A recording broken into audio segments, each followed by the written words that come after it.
Well, when that call came through, almost lost my mind. Yes, when that call came through, almost lost my mind. Because I strictly understood that you had crossed that line. Roll them bones, roll them bones, roll them bones, roll them bones. I guess there's nothing in this world that can make you stay. Nothing in this world that can make you stay. Oh Lord, I got a word in mind. No matter anyway, roll them bones, roll them bones, roll them bones. The Supreme Court, the Texas law struck down, the sodomy lobotomy, the end of the sex police, things put right. But do we really want government out of the bedroom? Maybe we should reconsider. Maybe what's needed is a kinder, gentler sex police, a sexier sex police. After all, a sexy community is a happy community. Think about it, uptown and downtown, the usual suspects making whoopee. But what about the great sexual majority out there who would really like to be doing it more, but they're just too tired and stressed out? Who's going to arouse them into action? Neighborhood watch? Sure, but then not everyone is as civic-minded as Mr. Baer. And there is nothing like a paid professional to inspire confidence. I know you're tired, dear. I'm tired too. Try to imagine those kinky handcuffs and that big, big nightstick. Yes, friends, if such an emergency should strike you, who better to call than our men and women in blue? Of course, they'll need new uniforms, maybe vintage Claude Montana with the serious shoulders, or perhaps Armani, classic but elegant lines. Oh, I'm too sexy for my beat, too sexy for my street, too sexy for my mace. I'm a hot cop. Too hot to ever stop. Oh, I'm too sexy. Roger, Roger, we have a situation on Avenue E. Peeping Tom loves Peeping Jane. Whoa, Wilbur. 6-9er, 6-9er. Grab the party favors and the Polaroids. We're going in. Mr. Baer. I thought this show of yours was meant to be literary entertainment, a celebration of the spoken word, a Proustian exploration. Well, yes, all true. But I see you out there with your itchy fingers in the button. Larry David, Chris Rock, Dave Chappelle's, Bill Maher's. And look, a guy reading poetry, telling me to shut up and meditate. Oh, that's interesting. So, dear viewer, you see my dilemma. But hey, greetings from Chapel Hill, North Carolina. I'm Mr. Baer, on with the show.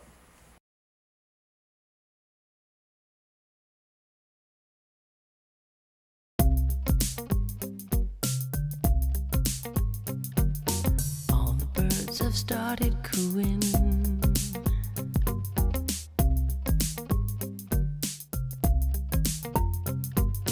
All the birds have started cooing.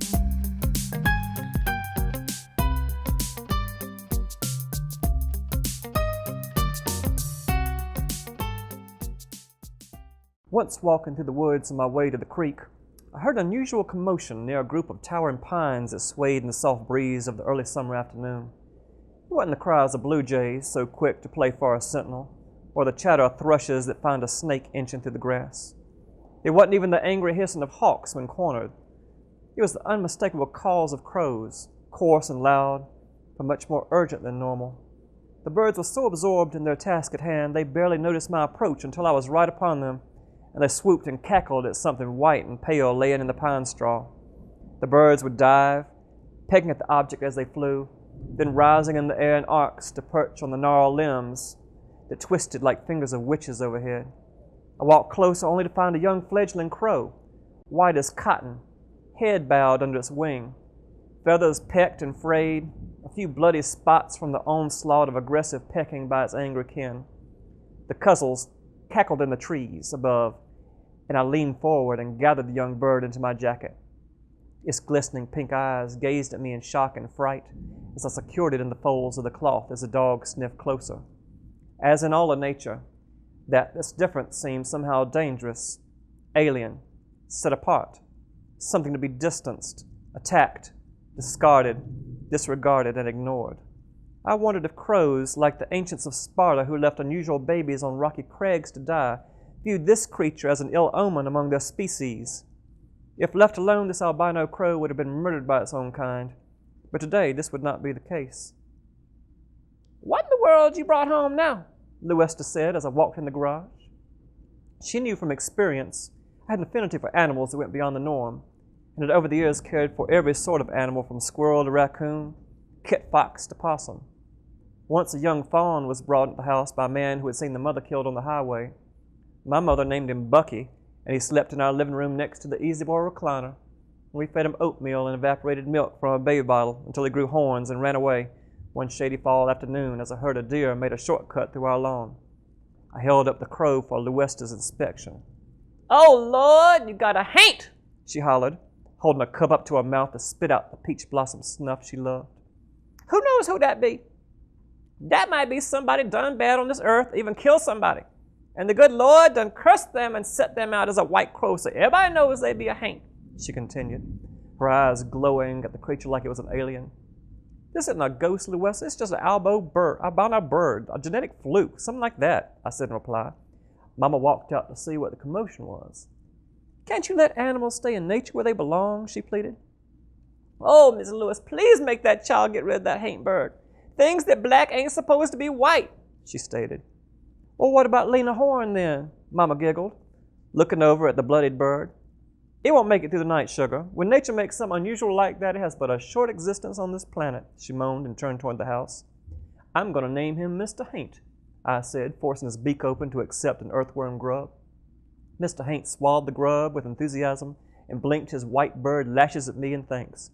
Luesta spat her peach snuff on the ground and walked away, mumbling that gull of ramblings and shaking her head.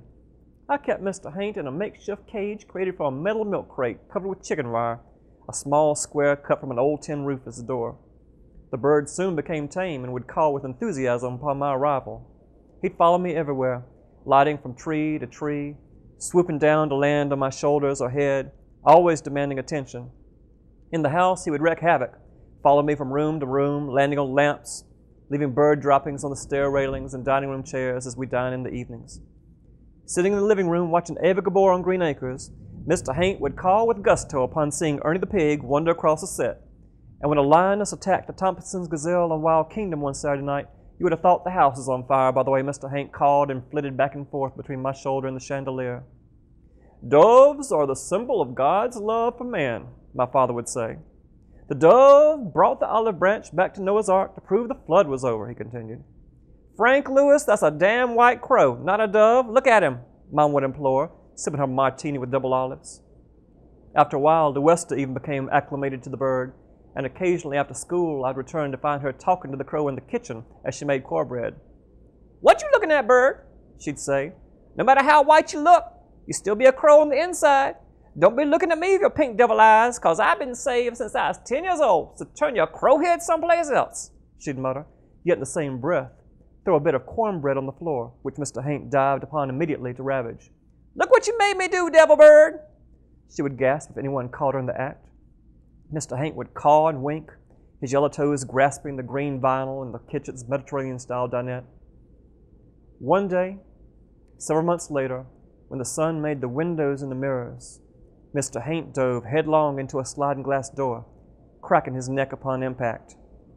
I ran to the bird and massaged his chest, holding him by the wings and even trying to blow life back into his open beak. I slumped onto the steps in grief, sobbing over this pale bit of feathery fluff, and even Luesta was moved to tears at seeing me try to resurrect a doomed crow from the itchy grasp of Thanatos. "Some things are just too beautiful to last long, sugar," Mama said as she patted my head and looked towards the setting sun, tears like prisms in her hazel eyes. I placed Mr. Haint in the black pleather-covered wooden box that had previously held my microscope and wrote on the lid with a gold magic marker, "Mr. Haint, Corvus alba, prince among birds, loyal friend, loving ally," before placing him in the soil next to my other dearly departed pets.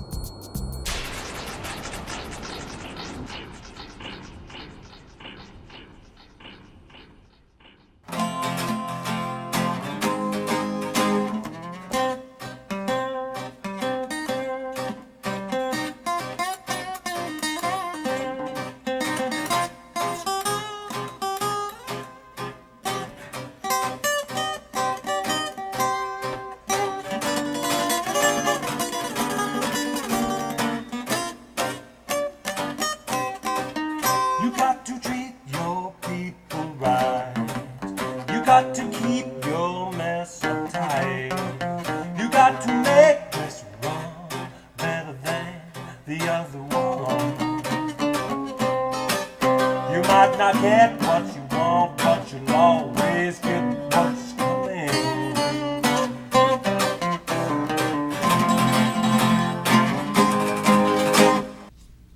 It was always me and Ken, always hanging out together.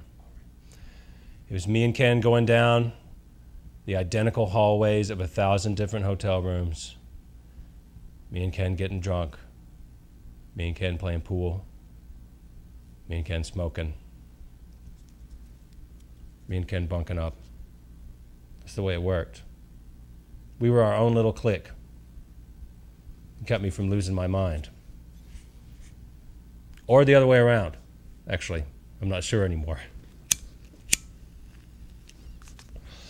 It was Ken who decided to accompany me to Starkville, Mississippi, when I wanted to find my family burial ground, where my family lived for 150 years.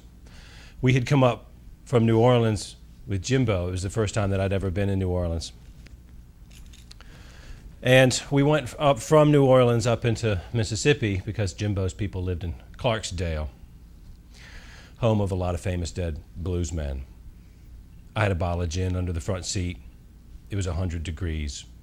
At one point I pulled the gin out and said, "Does anybody want any hot gin?" It was a good time. The bathroom in the gas station was black with mosquitoes.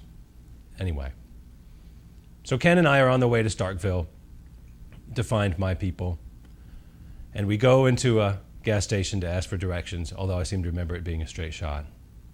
And the girl just kept looking at us. And I looked over at Ken, and he was wearing his cut-off overalls with some plaid shirt. And I had my lemon yellow Bermuda shorts on and a green camp shirt. And she looked at us and she said, "Y'all from Mayberry." And it was Ken who was with me in New Orleans when we had run out of smoke. We decided at 2 a.m. to go in the French Quarter to look for some. Very smart. And it's dead quiet. And we're walking down Decatur. It's dead as a hammer. And all of a sudden then we hear a bunch of commotion. And we round the corner, and the whole block and every level and every balcony of that block is filled with revelers. Reveling gay men with their shirts off, buff, yelling at each other, drinking, laughing, drinks in their hands. And we pass through this tableau of complete abandon, this oasis in the dead quarter. And we come to the corner, and this homeless dude staggers up to us, red-eyed, toothless. And he says, "Now look, y'all, listen, I don't have any problem with it or anything, not that there's anything wrong with it, but can y'all tell me where the gay bar is at?" And we just pointed behind us, and we kept walking. We turned the corner, it was dead again. And as we walked, a van approached us. And as it approached us, I saw that not only was it slowing down, but that the passenger door had been slid open. And as we walked further away from people, the more the van slowed down. And I thought, what a fool I was to be in the French Quarter at 3 a.m. How much I loved my life. How much I loved my house and my wife. How much I loved my friendship. How much I prized being a living organism, because I knew that we were going to die. But it kept driving. That's the way New Orleans is sometimes. And it was Ken who was with me in Florida when, during a dull day with nothing to do, we went into an empty sports bar to get a beer. We sat in a corner. No one was in there. And a waitress came into our section, spraying clouds of bug spray. And we looked as the bug spray settled into our beer, and we looked at her. She was unperturbed. And she kept spraying and spraying and spraying. And then she said, "These fruit flies think I'm stupid."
Sun Valley, Idaho, late fall.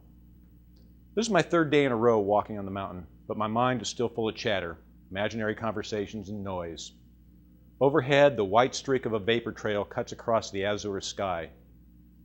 I see myself on the flight from Los Angeles to Sun Valley, thinking about Hemingway, what I'd read to him when I visited his grave. I decide on the snows of Kilimanjaro, in honor of the heavy-set man in the row behind me who hacks and blows his nose continuously. It still wasn't even noon, but when the steward came around, the man ordered soda, water, and 3 bottles of rum. Well, this less than healthy fellow seemed headed for the elephant graveyard, and considering how my Hollywood career was going, I knew I was probably not far behind him. My son Boog shares none of my enthusiasm for hiking, but he was happy enough to drop me and his dog off at the trailhead.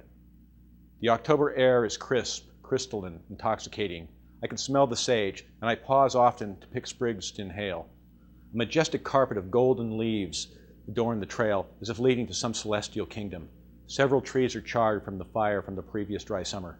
I press snow on my forehead to cool myself down. A magpie passes by. The walking stick feels light in my hand. I find another stick, this one heavier. It feels made for me.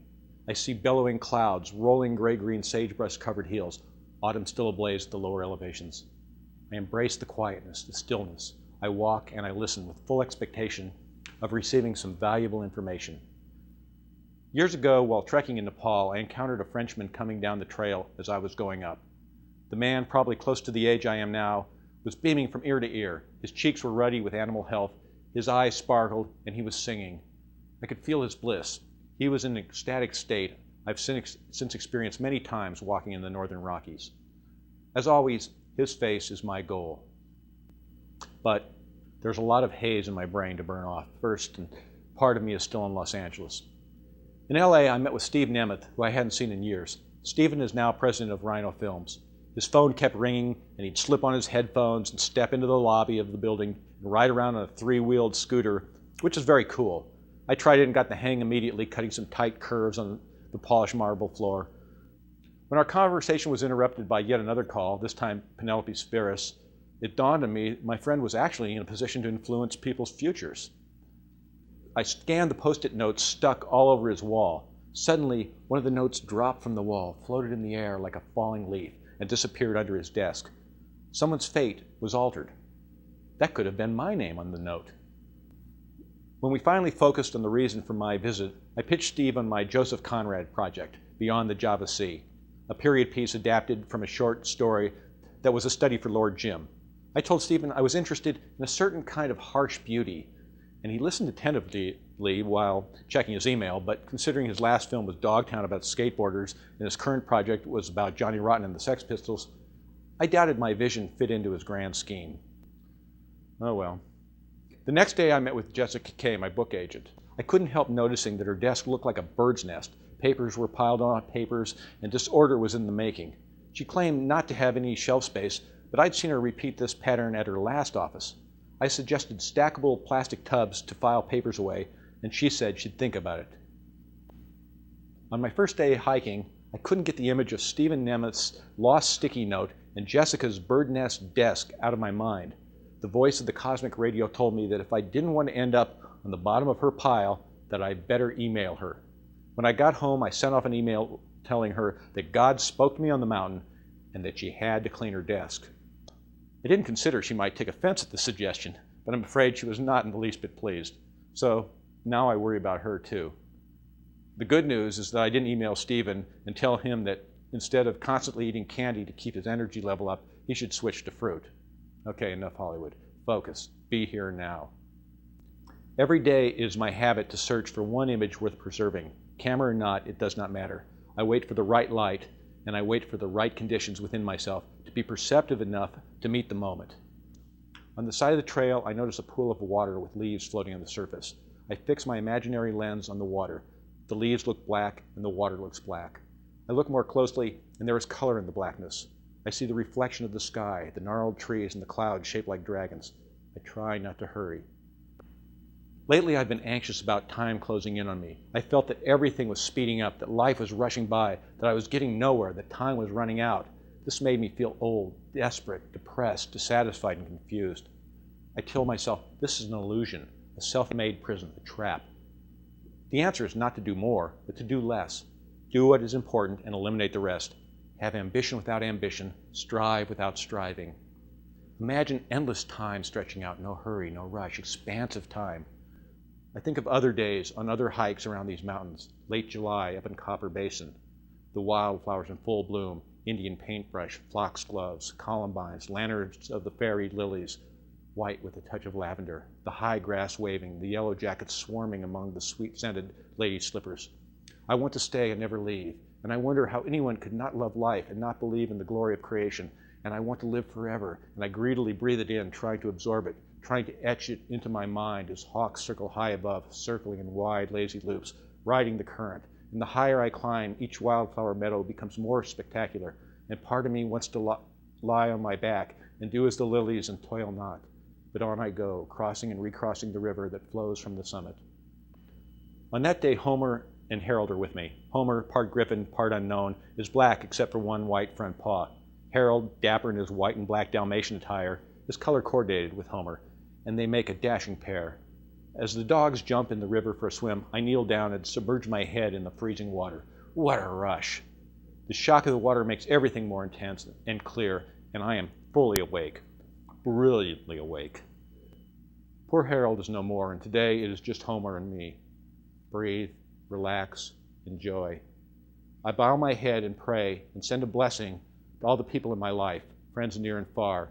As faces flash before me, I am surprised how many friends are among the dead. The dead and the living, we carry them in our heads, and the line between our realities seems very thin. And even many of those living are no longer as I remember them in youth, in our time of madness. Recently, Sweetie asked me what she should do if I suddenly croaked. Burial with my family doesn't appeal to me, nothing against my family, but they are in Denver and it is too cold, and there is an apartment building overlooking the cemetery, which I'd always found depressing. I'd prefer being stuffed, freeze-dried, or shrunk. Sweetie wouldn't want me around, but I can imagine myself being placed in a rocking chair in the back of some eccentric antique store with a stuffed cat in my lap. But that probably won't happen, so the best bet is ashes to ashes. Some would go to California, some to Colorado, some to this friend and that, but I'd also like to be scattered on this mountain, a holy spot for sure. When I reach the top of the mountain, it begins to snow. I watch the storm move in and cover the sun, but in the distance, other clouds are still lit by the sun. I stretch out on a stone, the same rock I always sit on, and let the flakes fall on me. The messages begin. The cosmic radio tells me, as far as my writing goes, it is a time of uncertainty, not to panic, just show up at my desk and spout nonsense till whatever is next comes into focus. There are stories to write, and movies, and the next novel, whatever that is to be. In my mind, I play with possibilities and am comforted. In my mind, I write first paragraphs and envision completed works. I experiment with different voices, with different weight, and I think about what I can say better than others might say. On the way back down the trail, a bird marked like a magpie, but with a gray head, seems to call to me. I stop in the grove of aspens. The leaves have turned from gold to slate gray, almost black. I stand still as a breeze swirls through. The leaves on one tree dance, then another tree joins in as the breeze shifts. And then the leaves on all the surrounding trees are dancing and singing, a song for leaves and wind. Then there is calm as only one tree and then another takes solo turns. And I am here to witness. This is my picture for the day, my moment. A few minutes later, the living and the dead, the past and the present all fuse together, and I have another great moment. Weaving through the evergreen and the aspens, I see Harold, or at least his ghost, running down the trail. He is framed against a sky of heavy purple rain clouds, and his ears are blowing back as if pinned by the wind. Harold, noble Dalmatian, laughing dog, fox chaser, squirrel chaser. Does Homer see him too? He doesn't say. It is late afternoon when Homer and I make our way back to the parking lot at the base of the mountain. As Homer lies down exhausted, I sit in the fence and wait for Boog to pick us up. I don't mind the wait. I need the time for my vibration rate to slow back to normal, for my thoughts to return from the ethereal to the mundane. When Boog arrives some 15 minutes later, I immediately tell him about seeing Harold. "How was he?" my son asks without registering surprise. "He seemed fine, happy as usual." "I really miss Harold," he says. "Me too," I say. "I miss Harold more than I miss most people." "I know," says Boog. "Harold had personality." I drive. The sun is setting, so I slip down the visor. We discuss dinner, as the blinding light fills the car. All is brightness, yellow sky, and yellow sun.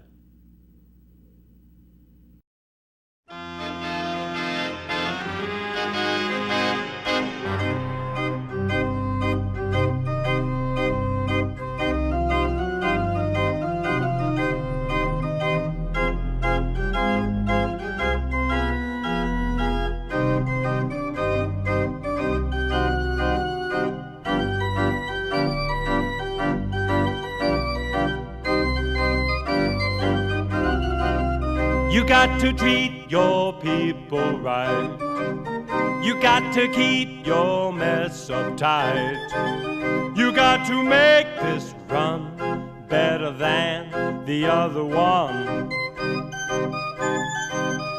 Might not get what you want, but you'll always get what's coming.